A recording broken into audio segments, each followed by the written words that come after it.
Cuti paterniti pekerja lelaki sudah berkahwin dinaikkan ke 7 hari.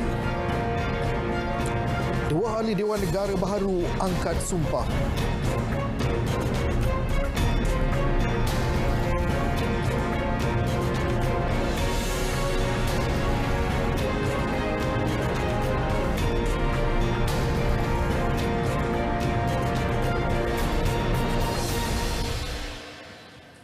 Selamat malam dan salam keluarga Malaysia. Anda bersama saya Muhajir Nasami, Berita Parlimen.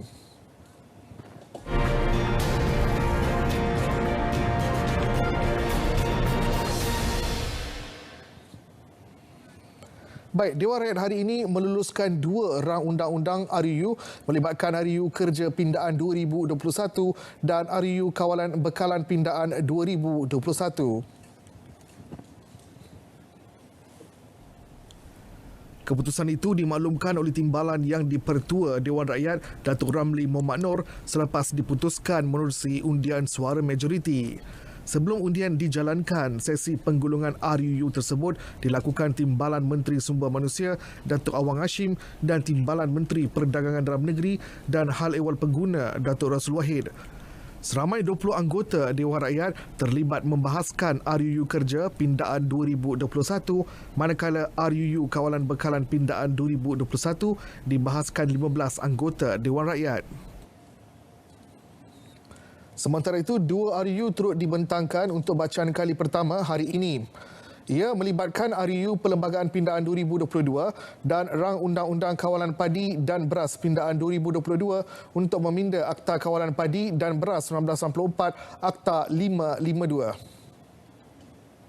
Menteri di Jabatan Perdana Menteri. RUU Perlembagaan Pindaan 2022 antara lain bagi meminda Akta Perlembagaan Pindaan 2019 itu bertujuan memasukkan perkara baharu 119A yang menyatakan Yang di-Pertuan Agong boleh dengan persetujuan Majlis Raja-Raja menetapkan suatu pengecualian kepada mana-mana raja dan isterinya, Yang di-Pertuan Negeri dan isteri, bakal raja, waris ganti dan waris lain raja dan isteri mereka daripada pemakaian perkara 119 berhubung perkara pendaftaran pemilih. Timbalan Menteri di Jabatan Perdana Menteri, Parlimen dan Undang-Undang, Datuk Mas Enianti Samsudin ketika membentangkan rang undang-undang itu berkata bacaan kali kedua akan dibuat pada persidangan ini. RUU Kawalan Padi dan Beras Pindaan 2022 pula untuk meminda Akta Kawalan Padi dan Beras 1994 Akta 522 bertujuan memasukkan seksyen baru iaitu Seksyen 28A yang memberi Menteri Kuasa untuk menetapkan melalui peraturan kesalahan yang boleh dikompaun dan kaedah serta tata cara bagi mengompaun kesalahan. Timbalan Menteri Pertanian dan Industri Makanan 1, Datuk Seri Ahmad Hamzah berkata bacaan kali kedua akan turut dilakukan pada persidangan ini. Baik, di Dewan Negara, Ahli Lembaga Pengarah Farmaniaga Berhad Datuk Dr. Azhar Hamad dan Ketua Pegawai Eksekutif Perbadanan Kemajuan Tanah Adat Melaka Datuk Muhammad Rizwan Muhammad Ali mengangkat sumpah jawatan Ahli Dewan Negara di hadapan Yang di-Pertua Dewan Negara Tan Sri Dr. Yaiz Yatim. Mereka merupakan lantikan baharu Yang di-Pertuan Agong berkuat kuasa hingga 20 Mac 2025.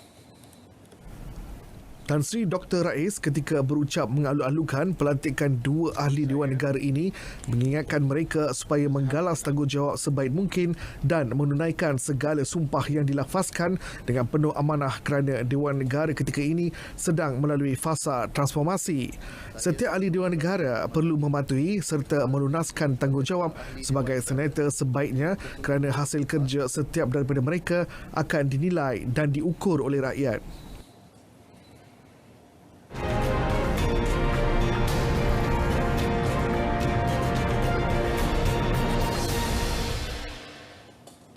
Wakil Pasir Mas Ahmad Fadli Syahri berkata, Kementerian Sumber Manusia wajar mempertimbang memberi cuti paterniti 7 hari secara tidak berturut. Ia bagi membolehkan suami menjaga isteri dan anak mengikut kesesuaian keadaan.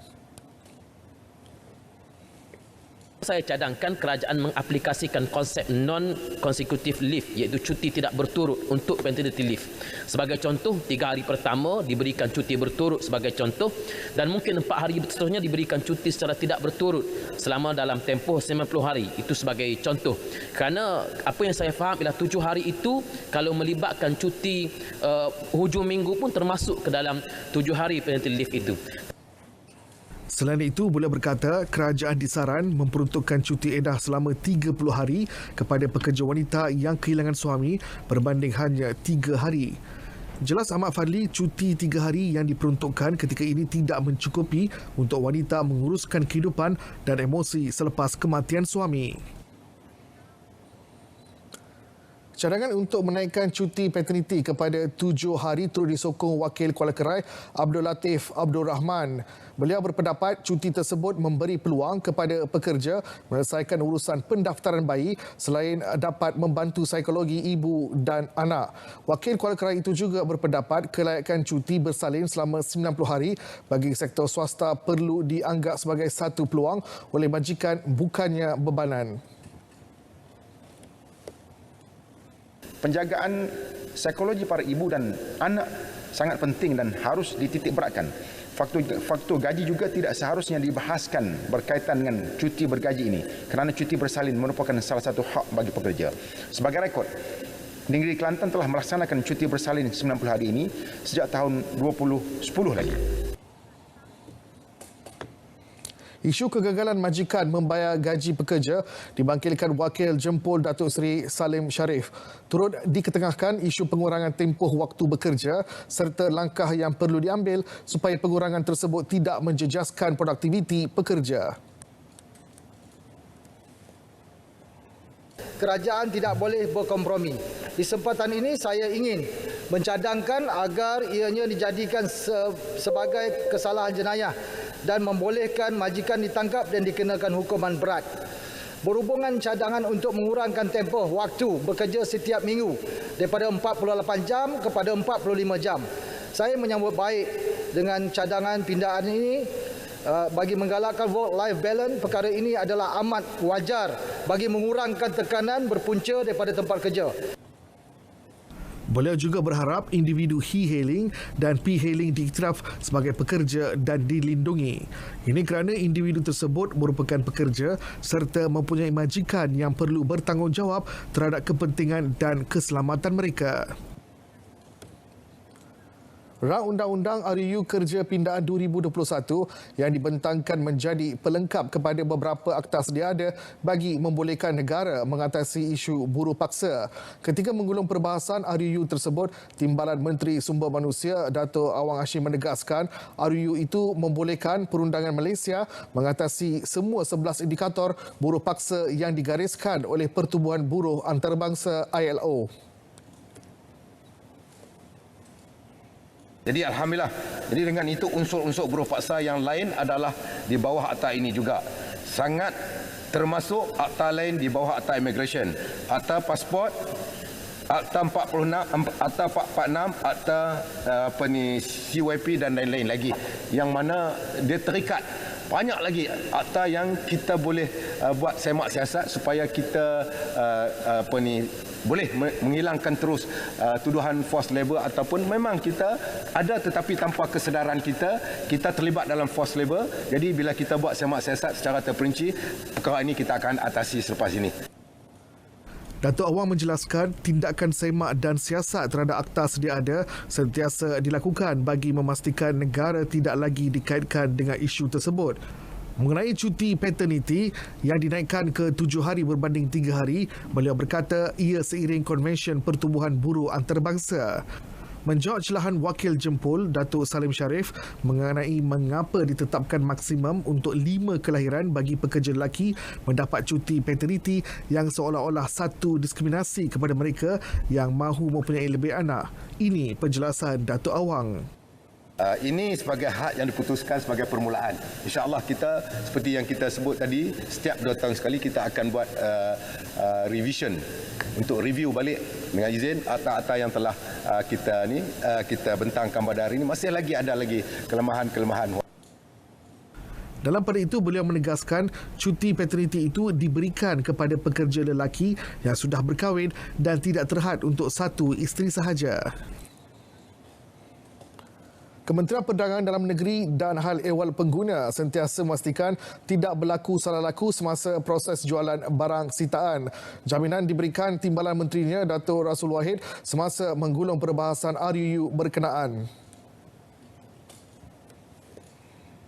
Bagi memastikan tidak berlaku salah laku semasa proses jualan barang sitaan, penjualan perlu dilakukan berlandaskan SOP penjualan barang kes yang dibangunkan, iaitu penjualan barang sitaan hanya boleh dilaksanakan mendapat persetujuan daripada ketua seksyen atau ketua pegawai penguatkuasa negeri atau ketua pegawai penguatkuasa daerah. Kaedah penjualan barang sitaan juga akan dilakukan melalui sistem tender ataupun sebut harga kecuali melibatkan barang sitaan jenis mudah rosak yang berlaku sejurus yang mudah rosak dilakukan secara jualan terus. Contohnya macam roti gas ataupun minyak biaya ia meluap, jadi benda-benda sebegitu mungkin disegerakan. Yang ketiga, jawatankuasa akan memilih pembeli sitaan yang menawarkan harga belian yang tertinggi dan memenuhi syarat yang ditetapkan.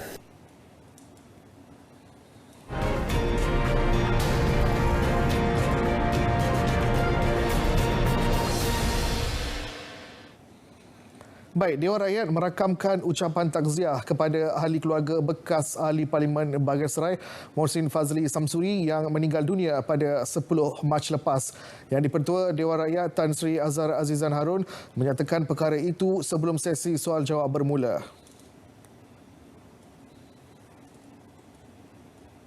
Saya bagi pihak ahli-ahli Dewan ini dan pihak Parlimen seluruhnya ingin merakamkan ucapan takziah kepada seluruh ahli keluarga Tuan Haji Mohsin Fazli bin Haji Samsuri. Saya mengharapkan seluruh ahli keluarga Allahyarham terus tabah dalam menghadapi situasi ini. Kita berdoa moga-moga Allah Subhanahu Wa Taala mencucuri rahmat ke atas ruh beliau serta ditempatkan di kalangan orang-orang yang soleh serta lagi beriman. Allahyarham Mohsin Fazli telah berkhidmat sebagai Ahli Parlimen Bagan Serai bermula 2008 hingga 2013. Kementerian Pendidikan sedia melaksanakan beberapa ketetapan bagi menangani isu bebanan beg sekolah berat yang ditanggung murid sekolah khususnya sekolah rendah. Antaranya termasuk penyediaan lokar, penyusunan semula jadual waktu, bilangan buku latihan termasuk buku aktiviti dan buku kerja serta pelaksanaan buku teks digital. Pendekatan PDP. Guru digalakkan menggunakan pendekatan PDP berpusatkan murid, iaitu pembelajaran bertema, modular, pembelajaran berasaskan projek, simulasi amali atau virtual lab atau pembelajaran terbeza. Yang ketujuh, kerjasama dengan JAKIM. Kerjasama dengan pihak Jabatan Kemajuan Agama Islam Malaysia atau JAKIM juga diadakan dari aspek pengelarasan uniform agar murid diberi kelonggaran untuk memakai uniform sekolah masing-masing semasa sesi persekolahan kafah. Sebelum ini, kementerian telah menjalankan 3 kajian utama berkaitan beg berat. Hasil kajian, pihak kementerian telah mengambil pelbagai tindakan seperti mengeluarkan surat perkeliling ikhtisas bilangan 1 tahun 2000 penggunaan buku kerja di sekolah rendah dan surat siaran panduan menangani isu beg berat murid di sekolah pada tahun 2018. Bagaimanapun, perkara itu masih belum dapat ditangani sepenuhnya. Jawapan merujuk pertanyaan Ahli Parlimen Pasir Mas, Ahmad Fadli Syari. Hutang keseluruhan Kerajaan Persekutuan sehingga akhir Disember 2021 mencatatkan RM979.8 bilion atau 63.4% daripada keluaran dalam negara kasa KDNK. Namun KDNK terus mencatat pertumbuhan positif sebanyak 2.6% pada Disember susulan pertumbuhan yang memberangsangkan pada November sebanyak 5.4% dan 2.7% pada Oktober 2021. Jelas Timbalan Menteri Kewangan 1 Datuk Muhammad Shahar Abdullah, secara keseluruhan KDNK pada tahun 2021 kembali mencatat pertumbuhan sebanyak 3.1% berbanding pengucupan 5.6% pada tahun 2020. Pemulihan ekonomi pada tahun 2021 dijangka terus menyokong KDNK negara ke arah kembali mencapai paras pra-pandemik. Di samping itu, pertumbuhan akan dipacu terutamanya oleh langkah di bawah bajet 2022 yang masih bersifat mengembang, normalisasi dalam aktiviti ekonomi dan sosial, berikutan kadar vaksinasi yang tinggi, penyambungan semula projek infrastruktur dengan kesan pengganda yang tinggi, serta permintaan luar yang kukuh terutamanya dari dagang utama. Sehubungan itu, pada masa ini, kerajaan mengekalkan unjuran pertumbuhan ekonomi negara bagi tahun 2022 di antara 5.5 dan 6.5%. Unjuran ini juga adalah selari dengan unjuran terkini IMF dan Bank Dunia, masing-masing pada 5.7 dan 5.8%. Dari sudut fiskal bagi tahun 2021, kerajaan telah menyemak semula anggaran defisit fiskal daripada 5.4% kepada 6.5% berbanding KDNK berikutan penurunan varian baru COVID-19, pelaksanaan semula PKP dan penyediaan pakej bantuan serta rangsangan ekonomi tambahan untuk meringankan beban rakyat dan perniagaan. Walau bagaimanapun, berikutan prestasi kutipan hasil pada suku keempat yang lebih baik susulan pembukaan semula ekonomi, defisit fiskal 2021 telah mencatatkan 6.4% kepada KDNK. Ketika menjawab pertanyaan ahli Parlimen Pontian, Datuk Ahmad Maslan, Datuk Muhammad Syahar turut memaklumkan bagi tahun ini kerajaan mensasarkan defisit fiskal lebih rendah pada paras 6% kepada KDNK. Sehingga Disember 2021, kemajuan pelaksanaan keseluruhan projek tenaga boleh baharu TBB di bawah program Large Scale Solar Pusingan Ketiga LSS3 adalah dalam sekitar 78%. Kesemua projek di bawah LSS3 akan mula menjana tenaga elektrik ke sistem grid pada akhir tahun ini. Manakala bagi projek-projek TBB di bawah LSS Mentari, kesemua pemaju yang telah ditawarkan kota TBB sedang dalam proses memuktamadkan pembiayaan atau financial close. Projek-projek yang dibangunkan di bawah LSS Mentari dijangka akan bermula operasinya seawal-awal pada akhir tahun 2023. Beliau menjawab pertanyaan ahli Parlimen Bakri EOB In. Purata keperluan ayam dalam negara adalah sebanyak 2.09 juta ekor sehari. Namun, data pengeluaran ayam yang dikeluarkan Jabatan Perkhidmatan Veterinar pada Oktober 2021 adalah sebanyak 52.05 juta ekor, menurun kepada 51.4 juta ekor pada November lepas. Manakala pengeluaran ayam pada Disember 2021 adalah sebanyak 61.1 juta ekor berbanding 62.9 juta ekor mengikut keperluan sebenar. Jelas di mana Menteri Pertanian dan Industri Makanan 1, Datuk Seri Ahmad Hamzah, angka itu menunjukkan terdapat kekurangan bekalan di pasaran berikutan pengurangan pengeluaran ayam oleh pihak industri bagi mengelakkan kerugian berikutan peningkatan kos operasi pengeluaran ayam. Faktor lain yang mempengaruhi kenaikan harga ayam adalah peningkatan kos operasi di sepanjang rantaian seperti kos logistik, kos pekerja dan kadar tukaran mata wang asing. Keduanya, peningkatan permintaan yang mendadak berikutan dengan pembukaan semula sektor ekonomi, terutamanya perhotelan, restoran dan catering pasca PKP mulai Oktober tahun 2021. Dalam mengatasi masalah bekalan ayam, pihak kementerian melaksanakan langkah jangka pendek dan jangka panjang. Antara langkah jangka pendek ialah memberi kebenaran mengimport ayam dan pemberian subsidi. Langkah jangka panjang pula melibatkan pinjaman mudah sebanyak RM200 juta kepada penternak melalui Agrobank bagi membantu penternak mengatasi masalah modal pusingan kewangan yang terjejas akibat kenaikan kos pengeluaran. Datuk Seri Ahmad Hamzah menjawab pertanyaan ahli Parlimen Machang, Datuk Ahmad Jazlan Yaakob. Kementerian Komunikasi dan Multimedia KECOM bakal mengusahakan langkah untuk menjadikan perdagangan token atas talian lebih selamat dan berlandaskan perundangan. Jelas Timbalan Menteri Datuk Zaidi Zainul Abidin, ia bagi memastikan penggiat seni yang menjual karya menerusi kaedah token tidak sepiawai itu dilindung dari sebarang penipuan. Sekaligus menggalakkan lebih ramai golongan muda untuk bergiat dalam perniagaan berkenaan. Seperti yang saya katakan tadi, semuanya di bawah Bank Negara dan juga Security Commission. Walau bagaimanapun, kita di pihak kementerian, kita ingin daftarkan sebab ini masa depan perniagaan masa depan. Juga program keuangan masa depan, terutamanya anak-anak muda sekarang ini. Jadi kita harap kerajaan dapat membenarkan dan dapat kita kata sekarang ni tak legalize. Sekarang ni kita kalau cuba macam mana kita nak cuba legalizekan benda ni supaya penyertaan golongan anak muda dalam kripto ini dapat kita kembangkan dan dapat kita bantu mereka. Sebegitu. Jawapan merujuk pertanyaan Ahli Parlimen Ledang, Tuan Said Ibrahim Said Noh. Semua syarikat produksi filem tempatan yang menerima data kandungan digital bakal disyaratkan untuk membuat caruman kumpulan wang simpanan pekerja KWSP. Syarat Kementerian Komunikasi dan Multimedia menerusi Perbadanan Kemajuan Filem Nasional Malaysia FINAS itu bagi memastikan kebajikan penggiat industri ketika persaraan.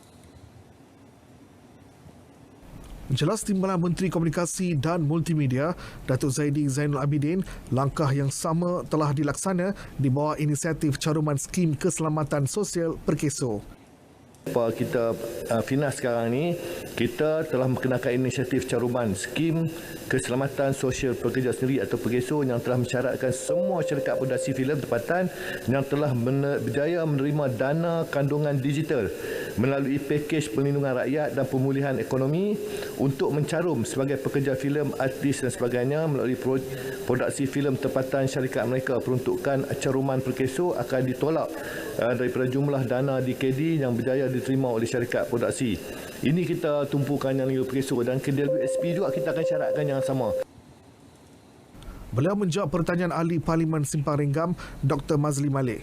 Tambahnya, KECOM sentiasa meneliti cadangan pelbagai pihak menerusi penubuhan task force untuk meneliti langkah penambahbaikan industri kreatif termasuk kebajikan para penggiat industri seni. Sidang Dewan Negara pula diberi maklum pelaksanaan infrastruktur hub rangkaian gentian optik titik kehadiran atau Point of Presence POP membolehkan penduduk di kawasan pedalaman memperoleh perkhidmatan jalur lebar talian tetap JLTT di rumah masing-masing sekaligus tidak lagi bergantung kepada internet mudah alih sedia ada. Timbalan Menteri Komunikasi dan Multimedia Datuk Zaidi Zainul Abidin berkata ia sebagai salah satu alternatif dalam memastikan jaringan dan liputan infrastruktur jalur lebar dapat diperluas ke kawasan sekitar sekolah dan berpenduduk di pinggir bandar dan pedalaman di seluruh Malaysia. Sebanyak 4,323 kawasan akan terlibat dengan anggaran kos sebanyak 4.6 bilion ringgit. Pelaksanaan inisiatif ini akan membolehkan penduduk di kawasan tersebut memperoleh perkhidmatan internet talian tetap di rumah masing-masing dan tidak lagi bergantung kepada internet mudah alih yang sedia ada. Penyediaan POP berhampiran dengan sekolah memberi impak terhadap pembelajaran sekolah-sekolah yang akan dilengkapi dengan kemudahan jalur lebar. Ianya juga membolehkan sekolah dan lain-lain premis berhampiran dapat menggunakan kemudahan JLTT yang seterusnya akan dapat meningkatkan kualiti capaian. Beliau menjawab soalan Senator Rita Sarimah, anak Patrick Insul. Mengambil kira kebajikan rakyat, Kementerian Kesihatan KKM telah melaksanakan beberapa inisiatif untuk memberi ujian RT-PCR secara percuma di premis kesihatan awam dan kepada individu yang bergejala juga kontak rapat. RT-PCR secara percuma juga diberikan kepada warga negara yang akan keluar negara bagi tujuan rasmi kerajaan dan yang pulang ke tanah air. Timbalan Menteri Kesihatan 1, Datuk Dr. Nur Azmi Ghazali berkata, negara sedang menuju peralihan endemik, justru rakyat tidak lagi perlu bergantung kepada ujian RT-PCR. Protokol Kementerian Kesihatan dalam mengendalikan kes ini ditumpukan kepada dengan izin symptomatic testing atau ujian bergejala dengan menggunakan ujian RTK antigen kendiri, yang mana kaedah ini lebih murah dan lebih pantas. Menerusi kaedah itu, individu positif dapat mengasingkan diri lebih awal. Beliau menjawab soalan Senator Datuk Bobe Swan berkenaan penyelarasan harga ujian RT-PCR. Perkara 48-1-I Perlembagaan Persekutuan menyatakan dengan jelas bahawa seseorang itu hilang kelayakan untuk dicalonkan bagi penamaan, pemilihan atau pelantikan ke mana-mana satu majlis parlimen sekiranya telah disabitkan atas suatu kesalahan oleh sesuatu mahkamah di Persekutuan dan dihukum dengan pemenjaraan selama tempoh tidak kurang daripada 1 tahun atau denda tidak kurang daripada RM2,000 dan tidak mendapat pengampunan bebas.